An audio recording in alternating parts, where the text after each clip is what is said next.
Apollinaire Guillaume Kielem de Tombela tombe de la primature au Burkina Faso et son gouvernement avec, remplacé dans la foulée par Rim Talba Emmanuel Jean Ouedraogo, ex-ministre de la Communication. Il est chargé par le président Ibrahim Traoré de former un gouvernement de continuité, mais qu'arrive-t-il au Premier ministre dans l'AES? 90 minutes pour en parler avec nos consultants déjà confortablement installés au plateau. Luc Kouméabalo Abaki est avec nous. Bonjour Luc. Bonjour Gilles, bonjour à tous nos fidèles téléspectateurs. On se retrouve encore une fois pour décortiquer l'actualité. C'est un grand plaisir. Luc Abaki, journaliste, analyste politique, écrivain, directeur de l'Institut africain, Institut panafricain d'études stratégiques et géopolitiques, en compagnie de celui qui ne bouge pas. Excellence, bonjour. Bonjour Gilles et bonjour à nos amis téléspectateurs. Et puis, bon, je ne veux pas anticiper, mais bon voyage sur Bamako où tu vas aller lancer New World. Donc, Excellence n'a pas sa langue dans la poche. Non, j'espère quand même qu'on va en parler. C'est pas, au contraire, on a intérêt à ce que les gens sachent ce que je fais. Voilà, donc bonjour à tout le monde. Oui, c'est bien mardi puisque vous avez vendu la mèche. New World, pour la première fois, déploie ses ailes dans un pays africain, c'est le Mali qui nous accueille. C'est aussi très symbolique. Hein? Oui, très symbolique. Et le Mali, tu sais, c'est le porte-flambeau du souverainisme nouveau africain. Et après le Mali, j'espère que New World ne va pas du tout hésiter et s'installera dans la foulée, aussi bien au Niger qu'au Burkina Faso. Dans d'autres pays également, les tractations sont en cours. Et au-delà, oui, effectivement, et au-delà. Et merci infiniment aux autorités maliennes d'avoir accordé cette licence de déploiement des bouquets. New World TV, le décodeur donc sera disponible à Bamako à partir de mardi, le lancement officiel du Kabaki. Disons que c'était important, d'ailleurs ça traînait parce que à plusieurs reprises les gens de l'AES nous ont toujours interpellés par rapport à la disponibilité du bouquet de New World. Je pense que c'est une très bonne nouvelle parce qu'aujourd'hui New World se présente comme une chaîne de référence qui défend les couleurs de l'Afrique, la vision de l'Afrique, l'aspiration profonde des peuples d'Afrique. Et je pense que c'est de bonne guerre, c'est le moment ou jamais d'encourager cela et de faire en sorte que cette chaîne devienne vraiment une chaîne de référence, une fois pour de bon, qui défend la cause effective du continent africain. Donc rendez-vous mardi à Bamako. Burkina Faso, c'est le sujet du jour. Pourquoi Ibrahim Traoré fait tomber de Tombela et son gouvernement? Si vous nous suivez en direct ce dimanche, vous pouvez contribuer à la richesse de cette émission. Vous connaissez le principe, envoyez-nous un message via WhatsApp, plus 228 96 08 43 43. C'est le numéro pour nous atteindre. Je me ferai le plaisir de relayer votre contribution dans la seconde partie à partir de 13h10. Si c'est en différé que vous nous suivez, c'est le moment de nous protéger avec votre pouce. Likez cette émission. Abonnez-vous à notre chaîne si ce n'est pas encore fait. Commentez abondamment cette émission. Et puis, partagez New World Forum pour porter loin la voix de l'Afrique qui change. Luc Abaki, après le Mali et Choguel Maïga, le Burkina limoge son Premier ministre, Apollinaire Kielem Guillaume de Tombela. Est-ce que c'est un bon signe pour la stabilité des nouveaux régimes en guerre contre le terrorisme et l'impérialisme? Est-ce que c'est un bon signe? Écoutez, en réalité, je pense que le départ d'un Premier ministre n'est pas un problème en soi dans une gouvernance d'État, puisqu'en réalité, celui qui détient les manettes de la gouvernance d'État, c'est le président de la République, à qui le peuple confère le pouvoir pour définir une vision et faire en sorte à créer un creuset dans lequel l'ensemble de la population pourrait se retrouver. Et de ce point de vue, il essaie de s'organiser pour nommer un Premier ministre qui sera chargé d'implémenter, lui, sa vision. Et donc, si en cours de parcours, il observe qu'il y a des manquements ou il voit que l'équipe en place patine ou en tout cas, il a envie de jeter encore du dynamisme dans son action, libre à lui, dans son pouvoir discrétionnaire, de changer l'équipe. Je pense que c'est cette dynamique qui est amorcée dans les pays de l'AES, notamment au Mali et au Burkina Faso. Et c'est une très bonne chose de renouveler à chaque fois les énergies parce que chaque fois que on vous confère une nouvelle mission, vous êtes plus motivé, vous êtes plus engagé. Ce n'est pas une punition en soi lorsque on demande à un premier ministre de changer de main ou on fait descendre un ministre. C'est vrai que dans l'imagerie collective, on a tendance à penser que c'est une punition. Non, le président de la République a le droit et même le devoir de renouveler les énergies autour de lui et de faire en sorte qu'il y ait un dynamisme permanent dans l'action gouvernementale, de sorte qu'il puisse atteindre des résultats optimaux qui permettent justement au peuple de se sentir dans les actions qui sont menées au sommet de l'État. Donc je ne crois pas qu'il y ait un problème particulier, d'autant plus que c'est une équipe de la continuité qui est encore recherchée. On ne peut que souhaiter bon vent au nouveau Premier ministre et que la nouvelle équipe puisse véritablement poser des actions dans lesquelles le peuple burkinabé se retrouve. Oui, excellence, pour Lucas Baki, c'est une injection de sang nouveau. C'est comme en football, hein.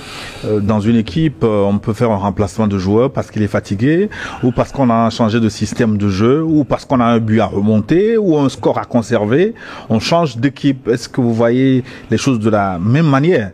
Ou vous y voyez une petite instabilité politique? Tu sais, quelle instabilité politique? Moi, ce qui me fait rire, c'est quoi? Gilles, là où tu es, si demain j'apprends qu'on t'a nommé ministre, je serai très content, je vais t'appeler, je vais te congratuler, te féliciter, dire toutes les gentillesses que tu aimerais bien entendre dans l'espoir, comme on dit chez nous, d'une suite favorable. On ne sait jamais, avec un ministre, on a des intérêts. Un conseiller particulier, pourquoi pas? Voilà. Maintenant, on te nomme, je te félicite, et puis le jour où on t'enlève, je dis, pourquoi on l'a enlevé? Mais j'aurais dû poser la question, pourquoi on t'avait nommé? Personne ne demande jamais pourquoi on a nommé le Premier ministre tel. Mais le jour où on l'enlève, on se perd en commentaire, pourquoi on l'a enlevé, est-ce qu'il a commis une faute, est-ce que le président est mécontent, est-ce que... Moi, je crois que, aussi bien, vous avez fait allusion au Mali qu'au Burkina aujourd'hui, la politique avance avec ces renouvellements. Et quand on change un premier ministre, on n'a pas dit qu'on l'a jeté à la poubelle. Parce que ce Yacoub de Tambela, j'ai lu le peu que j'ai lu sur sa biographie depuis l'école primaire, le collège, l'université, ses études d'avocat, son travail d'avocat dès le retour au pays, au Burkina Faso. Mais c'est pas quelqu'un qui va s'ennuyer. Et je le vois pas aujourd'hui en train de travailler autrement que dans le sens de la révolution, dans le sens de la libération des gens du Burkina. Parce que très tôt, c'est quelqu'un qui s'était engagé dans le siège de Thomas Sankara. Et aujourd'hui, nous avons un nouveau Thomas Sankara. Donc, quelqu'un qui s'est battu hier pour Thomas Sankara ne peut pas aujourd'hui se battre contre Ibrahim Traoré. Donc, si on l'a changé, il doit avoir des raisons. Et je crois que dans la suite du débat, on peut voir les raisons, parler des raisons visibles et des raisons invisibles. Parce qu'en politique, on ne dit pas tout. Justement, voilà. Est-ce que les fétiches ont-ils jeté un mauvais sort à Kélem de Tambela? Lucas Baki, je pose la question parce que il a fait une sortie hasardeuse en octobre en critiquant, en taclant les fétiches, pour paraphraser, les trouvant plus ou moins inutiles. Est-ce qu'il a été limogé pour cette raison-là? On ne peut que verser dans les conjectures, parce que, comme on le dit, la nomination du Premier ministre, son maintien ou son limogeage appartiennent au pouvoir discrétionnaire du président de la République. Il ne sent pas le besoin de se justifier. Néanmoins, c'est vrai que, en tant qu'observateur, et lorsque un homme politique de la trempe du Premier ministre tient un langage qui semble même créer une forme de division au sein de la population, bien sûr que on peut craindre qu'il puisse perdre son poste, parce qu'en réalité, le Burkina Faso, c'est un peuple, je vais dire, traditionnel, qui a donc ses adorations, qui a son obédience religieuse, qui est attaché à la spiritualité comme il peut.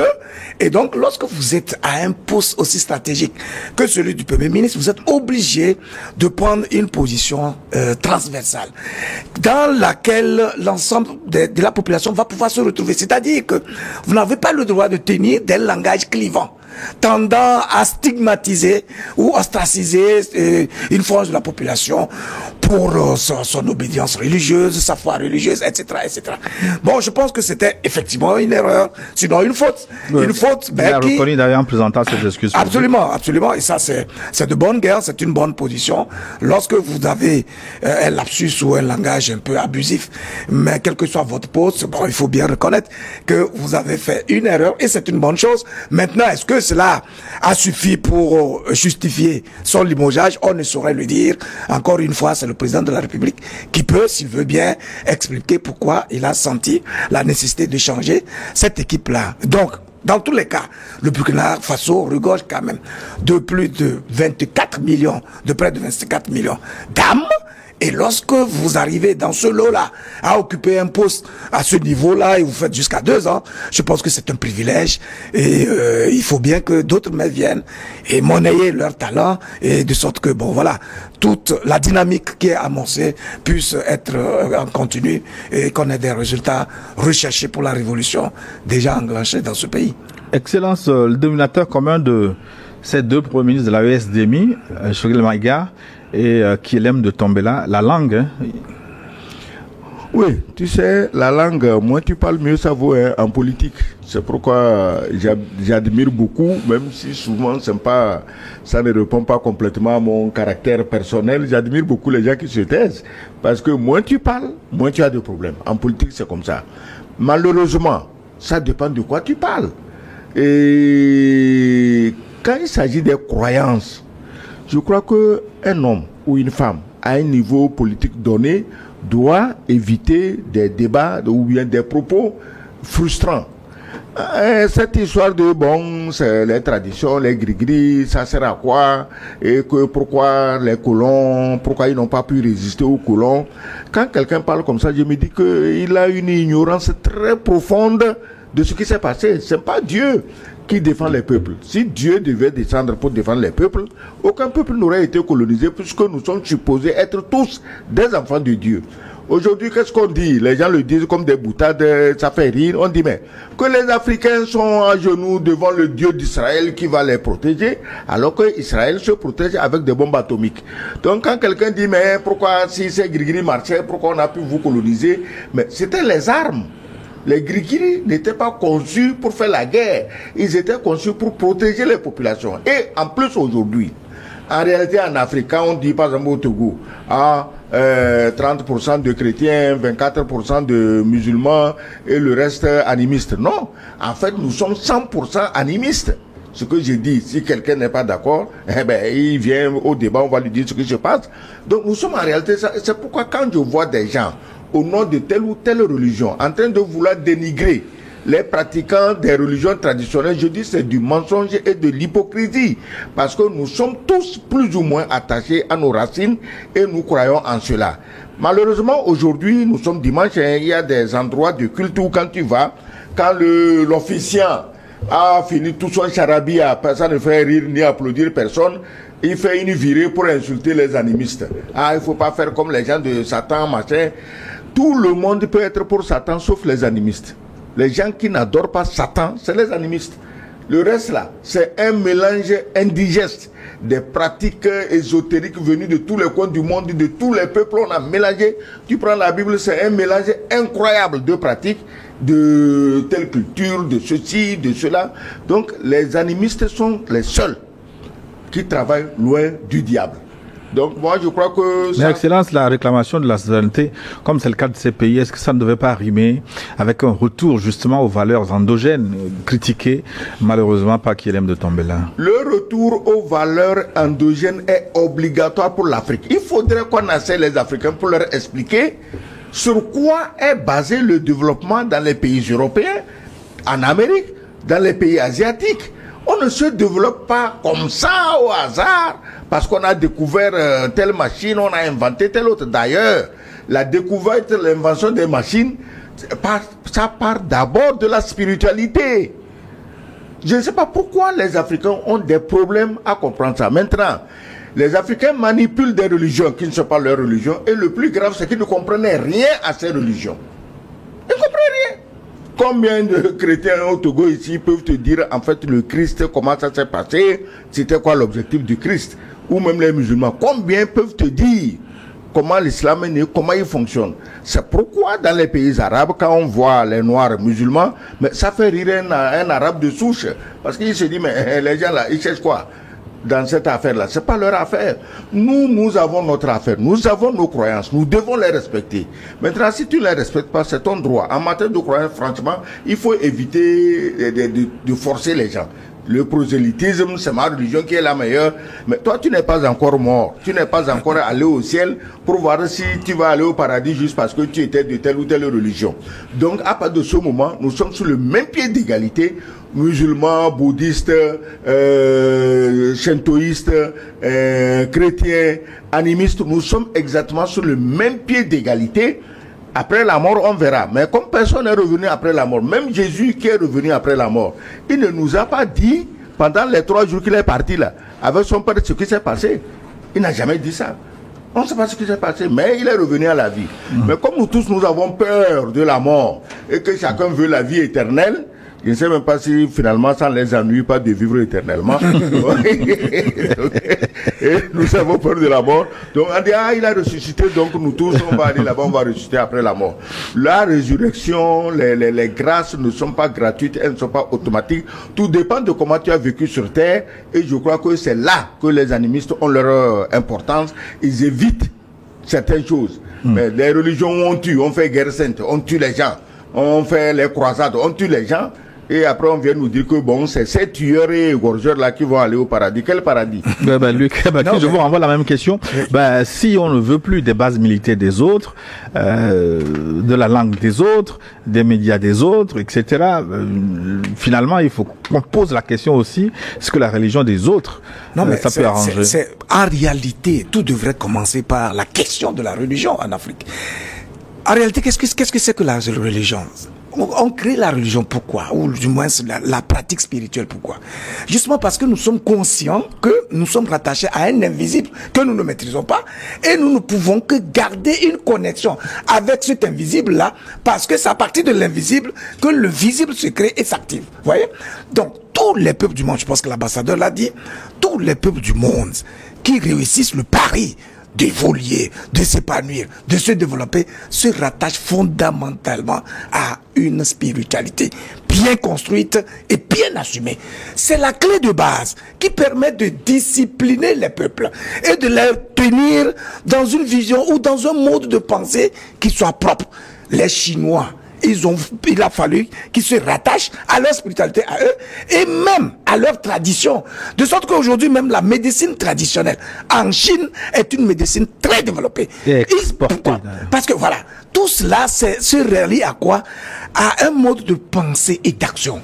C'est l'expérience de la vie qui détermine la foi et les croyances qu'on développe et qui deviennent en même temps les valeurs qu'on essaie d'entretenir pour cultiver le vivre ensemble, développer certaines règles de la société, etc. etc. Aujourd'hui, le problème de l'Afrique, c'est d'être spolié sur le plan spirituel.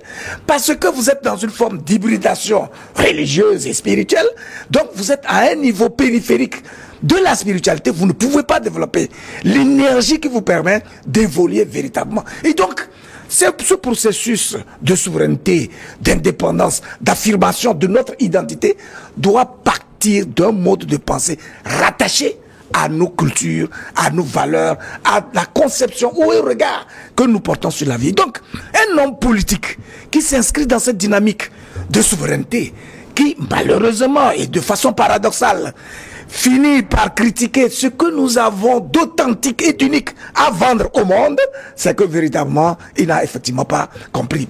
J'espère seulement que ce n'est pas la raison qui a motivé le départ du Premier ministre burkinabé, mais reconnaissons volontiers que ce langage était un langage véritablement hasardeux et qui n'a rien, qui n'a aucune emprise sur le réel, parce que la racine de l'être humain, c'est d'abord son attachement à l'invisible et la foi qu'il porte à sa au créateur, et à partir de là, il définit sa vision et il sait où il doit pouvoir aller. S'il n'y a pas de discipline, s'il n'y a pas de morale, s'il n'y a pas de règles auxquelles on se soumet dans une société, on ne peut pas envisager la perspective d'évolution parce que là, ce sera du désordre, c'est de l'individualisme. Chacun fait, on reste dans l'à peu près et on n'a pas de résultat. Et donc, il faut vraiment qu'on focalise nos actions désormais sur l'action spirituelle. Et à partir de ce moment-là, il y a des canevas à partir desquels on définit les couloirs d'évolution de nos sociétés. Mais retour aux sources, n'en déplaise à Guillaume de Tambela. Oui, Guillaume de Tambela, à partir du moment où on dit qu'il s'est excusé, bon, je n'en fais plus d'histoire, je n'en fais plus d'histoire, mais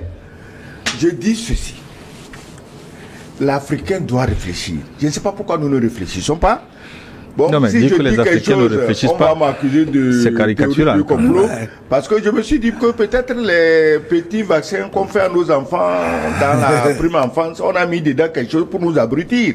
Parce que après, si tu écoutes le discours de Léopold II, le roi des Belges, le discours qu'il a tenu aux missionnaires qui partaient en Afrique, un noir qui écoute ça devait automatiquement abandonner les singeries. Moi je suis ici, moi je suis ça, le pouvoir de tel. Non, un noir qui écoute le discours de Léopold II de Belgique devait abandonner tout ça. Mais malheureusement, plus les gens écoutent ça, plus ils se disent de telle religion.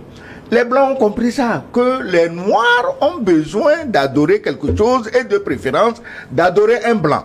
Quand Poutine est sorti, avec des preuves, hein, il ne parle pas au hasard Poutine, pour dire que en fait Jésus était noir, mais je m'attendais que tous les Africains applaudissent. Ah non, on l'a critiqué, parce que l'Africain ne peut pas comprendre qu'on veut lui faire adorer un noir, parce qu'il faut qu'il adore un Blanc. Le Blanc ayant compris que nous sommes aussi négativement conditionnés, capables de nous faire harakiri nous-mêmes, de nous suicider nous-mêmes, ce qui était dans la religion, dans la croyance, dans la spiritualité, lui il a tout simplement transposé ça dans le matériel et il nous exploite. Il nous exploite, bon, on vous amène une monnaie qui vaut moins que le baratin de Dieu, et ben vous vous agglutinez dessus, vous l'adoptez, vous êtes content, c'est le blanc. Tant que c'est le blanc qui fait l'Africain marche, regarde toutes les fortunes qu'on dépense dans nos pays pour devenir teint clair. Comment tu expliques ça? Parce qu'on veut ressembler aux blancs, on achète des cheveux brésiliens, dit-on. Très cher d'ailleurs. Hein? Très cher d'ailleurs. Ah ouais. Très cher. Et des cheveux indiens. Et les cheveux indiens, mais c'est de pauvres gars qui, affamés, vont vendre les cheveux pour pouvoir s'offrir un beignet et manger dans la journée. Et le noir est prêt à prendre les cheveux de ce pauvre gars. Encore le pauvre gars, ça va. Des cadavres. Il met ça sur la tête et il frime devant ses sœurs. Mes amis, tant que les Africains sont englués dans ces complexes-là, c'est difficile parce que si on vient, on charge les blancs, hein, mais il faudrait qu'un jour qu'on revienne à nous-mêmes pour dire comment nos propres manquements concourent à nous enliser dans la misère, dans le sous-développement, dans l'inculture, dans l'ignorance. C'est nous-mêmes. C'est nous-mêmes aussi. Donc moi je crois que tous les Africains sont animistes. Même Guillaume de Tambela, je suis sûr que il lui arrive en priant de dire le nom de son père ou son grand-père défunt, sa mère ou sa grand-mère défunte, il le fait. C'est ça l'animisme. Nous, on croit à nos morts. À nos ancêtres angélisés. Au fait, c'est-à-dire que je ne sais pas pourquoi on n'est pas aussi vigilant. Est-ce qu'on se pose la question de savoir pourquoi le colon, pour venir dans nos pays, a d'abord envoyé des gens pour nous faire douter de nos croyances et d'insérer dans nos modes de vie une autre façon d'adorer Dieu. C'est à partir de là que vous coupez. Il y a une forme de césure entre vous et la connexion nécessaire que vous devez avoir avec le spirituel.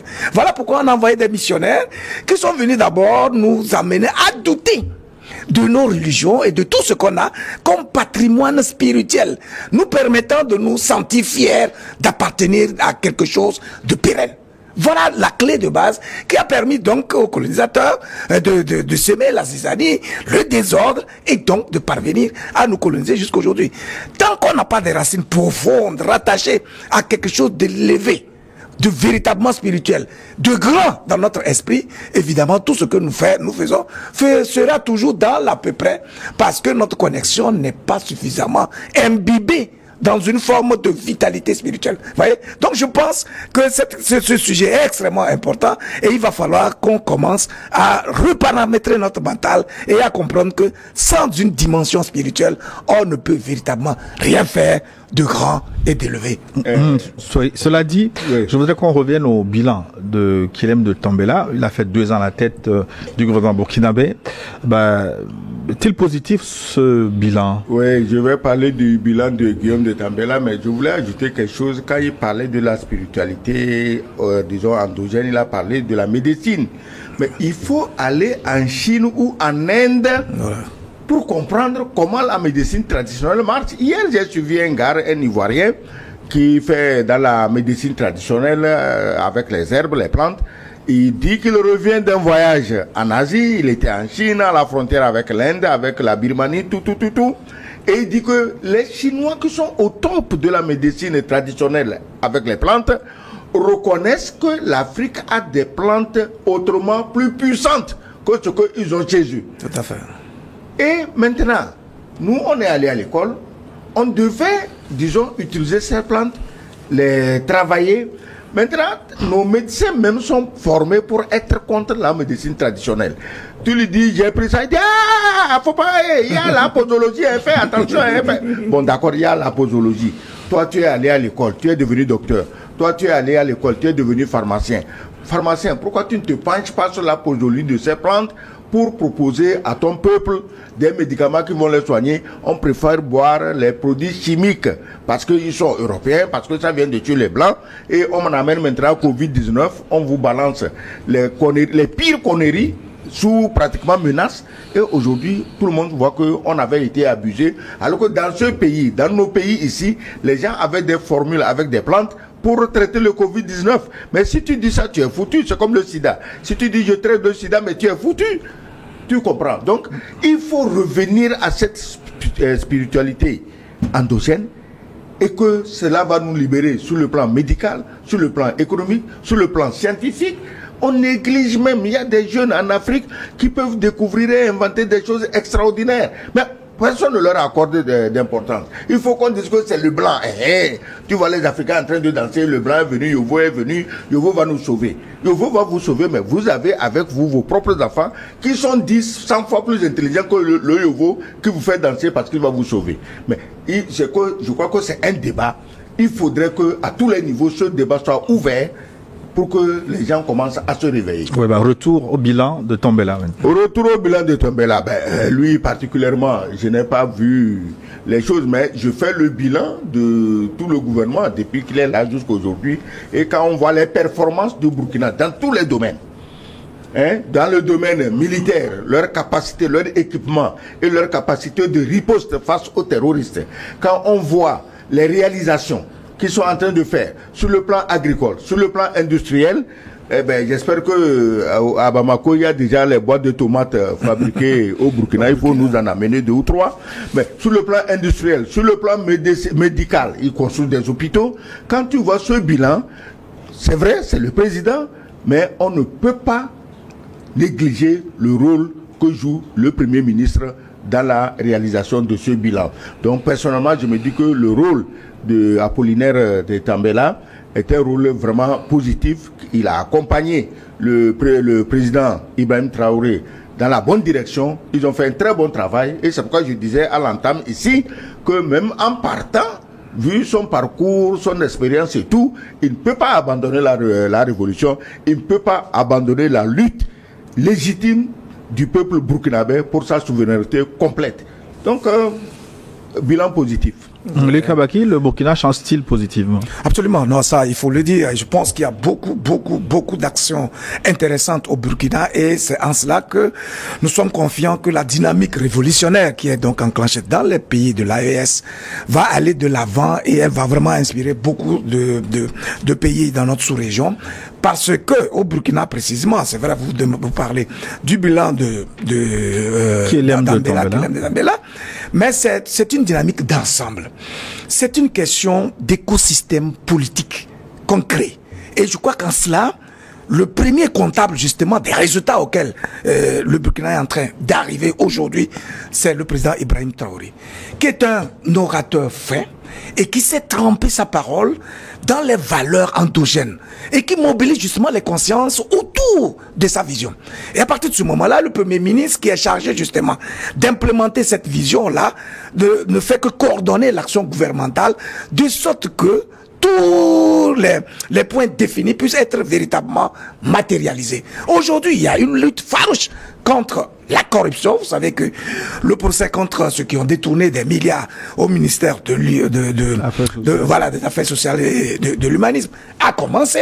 Et il y a beaucoup d'autres choses qui sont enclenchées et qui permettent justement à la population burkinabé de comprendre que ces dirigeants sont là dans son intérêt.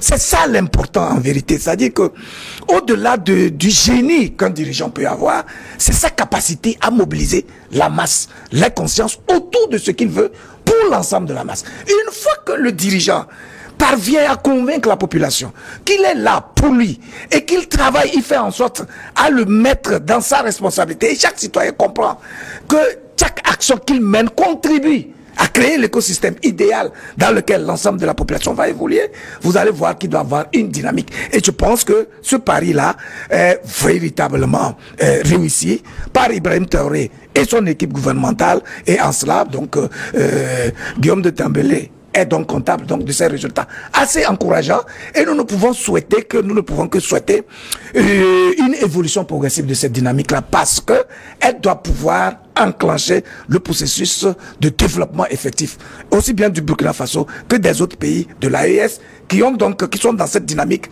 révolutionnaire et qui font en sorte que toutes les ressources puissent profiter à l'ensemble des populations issues donc de cet espace-là. C'est un mode de gouvernance qui est vraiment inspirant et qui est intéressant, et d'ailleurs c'est pour cela que nous sommes engagés à soutenir cela. Excellent, Sogoyou Kegwe, vous avez évoqué les avancées en termes de défense, d'équipement militaire, de renforcement de l'effectif. C'est bien, mais est-ce que le Burkina, en tout cas les pays de l'AES, est-ce qu'ils n'ont pas intérêt à insister sur cet aspect? Parce qu'on voit ce qui est arrivé aujourd'hui à comment il s'appelle? Oui, Bachar el-Assad, chassé du pouvoir par les islamistes. Ça veut dire que, comme Ibrahim Traoré l'a dit, ils doivent se préparer pour une guerre de longue haleine et renforcer les effectifs, parce que l'ennemi peut revenir à tout moment. Oui, c'est pourquoi au Burkina, j'ai entendu Ibrahim Traoré dire que quiconque pose des actes pouvant entraîner une perte de vie humaine doit être sanctionné. Pourquoi on dit ça? Mais c'est la guerre. On achète l'équipement et c'est le peuple burkinabé qui met son argent. C'est pas l'argent de aide au développement, non. Ça c'est fini là-bas depuis le jour là. Parce que quand on cesse de crétiniser un peuple avec l'aide au développement, ils se réveillent. Donc ils se sont réveillés et ils travaillent et ils se cotisent et ils achètent leurs armements. C'est pas la peine qu'on laisse des petits corrompus, officiers ou soldats ou autres ou civils. C'est aussi surtout les civils chez qui la corruption est un sport national. C'est pas la peine qu'on les laisse détourner ça pour mettre dans leur poche. Je crois que la lutte de longue haleine ne peut tenir et ne peut dissuader les terroristes. J'étais dit qu'il n'y a pas de terroristes. Les terroristes originaux ont été vaincus au Mali, au Burkina et au Niger. Maintenant, c'est les terroristes mercenaires. Et il y a dedans des Noirs, des Blancs, des Arabes, des terroristes mercenaires qu'on leur envoie. C'est eux qui leur causent des insomnies. Donc, ils doivent s'armer jusqu'aux dents. On doit même, moi je crois que même les femmes, les jeunes, j'ai dit ça ici la dernière fois, les jeunes, tous, ils doivent être militarisés et lutter pour leur peuple. Regardez l'État d'Israël. Ils sont combien ces Israéliens? La superficie, ils sont combien? 28 000 ou 30 000 km². La population, ils sont combien? Regarde comment ils tiennent en respect tout un monde autour d'eux. Je crois que nos pays, s'ils veulent survivre, doivent s'inspirer de ces schémas d'autodéfense. Sinon, si vous comptez sur quelqu'un, vous êtes mort. Parce que celui sur qui vous comptez, c'est lui qui veut justement vous exploiter, vous saigner, comme ils l'ont toujours fait. Donc moi, je crois que tu as parlé de Assad. Assad qui, il y a je ne sais pas combien, 4 ou 5 ans, avait été sauvé in extremis par le président Vladimir Poutine. Je ne sais pas, cette fois-ci, qu'est-ce qui n'a pas fonctionné, mais est-il que si Assad avait profité de ce répit pour s'équiper et mieux former ses troupes, ce qui arrive ne serait pas arrivé. Donc, nous devons, les pays du Sahel, doivent s'inspirer de ça et se dire, il faut jamais, jamais baisser les bras.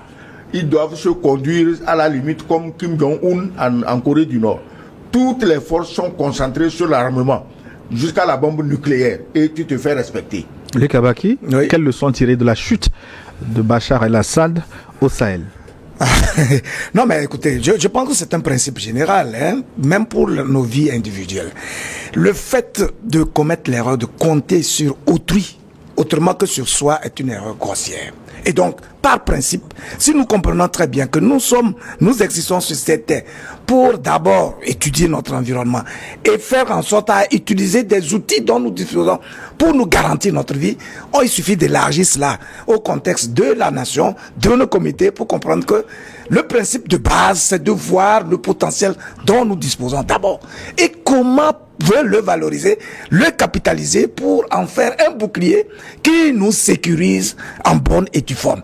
C'est cette politique-là qui est en train d'être menée aujourd'hui au Sahel, et les dirigeants de l'AES ont bien compris qu'ils ne peuvent plus vivre par procuration, qu'ils ne peuvent plus compter sur ceux-là qui ont tendance à nous flatter, à nous dire « Ah ben oui, on va essayer de vous aider sur le plan de la sécurité, sur le plan de l'économie, etc. » Et donc nous dormons sur nos lauriers en pensant que oui, il suffit de serrer la main à un président de l'Occident et d'être voilà dans ses bonnes grâces pour avoir la vie sauve. Mais écoutez, après plus de 60 ans d'indépendance, nous comprenons donc que c'est un schéma qui ne peut pas marcher. Au contraire, on nous spolie et on ne s'appartient véritablement pas. Et je reviens encore sur la dimension spirituelle de tout ceci, parce que l'ambassadeur parlait tout à l'heure du peuple d'Israël aujourd'hui. Mais pourquoi ce peuple-là a autant d'influence sur le monde? C'est parce qu'il a été convaincu qu'il est le peuple de Dieu.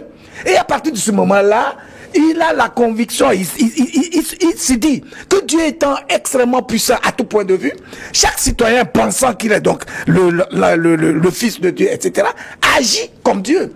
Voilà notre vocation à nous tous. C'est-à-dire que si nous comprenons que nous sommes une continuité de Dieu et que nous devons pouvoir grandir pour avoir la dimension de ce Dieu-là, peut-être ne pas l'atteindre, mais tendre vers lui, nous comprenons que nous avons un rôle important à jouer dans nos sociétés. À partir de ce moment-là, que tu sois dirigeant ou un valet, un citoyen lambda, ce qui est certain, c'est que tu as une part de contribution dans le champ de construction de nos nations. Et l'impact que nous devons pouvoir laisser dans nos sociétés dépend fondamentalement de l'hygiène de vie que nous nous imposons. Et c'est précisément la spiritualité qui impose la discipline, l'hygiène de vie, le mode de pensée, et qui donne en son tour l'inspiration et les idées fécondes que nous pouvons avoir, à partir desquelles nous allons faire évoluer nos sociétés. Donc, Bachar al-Assad, il est parti sûrement qu'il a fauté, il n'a pas su donc saisir les opportunités, il a été sauvé donc par Poutine entre-temps, mais au-delà de ceci, si entre-temps il s'est dit que oui, j'ai Poutine, à tout moment, bon, il va toujours me sauver,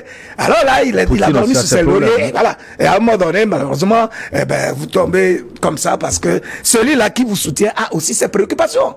Et à un moment donné, si vous devenez une charge, et selon les intérêts du moment, et puis lâcher prise, et je pense que c'est la leçon qu'on doit tirer, qu'il ne faut véritablement pas mettre toute notre vie, notre foi, notre confiance en autrui, parce que l'énergie et la force que nous avons en nous dépassent même la bombe nucléaire, si nous travaillons pour la développer justement. Oui, mais pour terminer cette première partie, de toutes les façons, est-ce que l'environnement n'est pas plutôt favorable pour l'AES aujourd'hui, avec le Tchad qui commence par muscler son discours, le Sénégal qui remue la queue, au Ghana, votre ami Anana Akufo-Addo vient d'être remplacé à l'issue de la présidentielle de samedi avec le retour de Mahama. Est-ce que ce ne sont pas plutôt de bonnes nouvelles qu'on devait exploiter ces pays de l'AES? Et au Burkina avec le nouveau Premier ministre, comment il s'appelle déjà, Rim Talba, Jean-Emmanuel Ouedraogo, pour pouvoir justement... L'AES a le vent en poupe.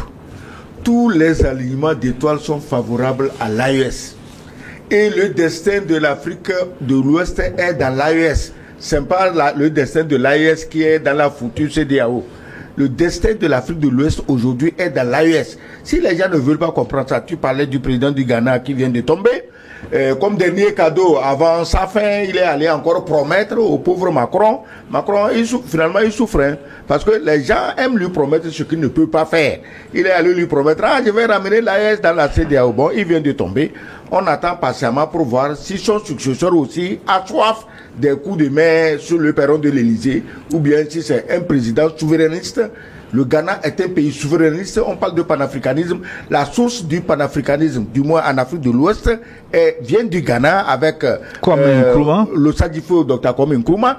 Donc j'espère que celui-ci, qui vient d'arriver, va se réclamer de cette tendance panafricaniste et nous éviter les hontes des décorations bidons, tu vois. Tu te rappelles le vieux nègre, la médaille, on lui donne une médaille, et puis bon, il y a le vent, la tempête, on part, on le laisse là-bas. C'est lui qui a été décoré, hein.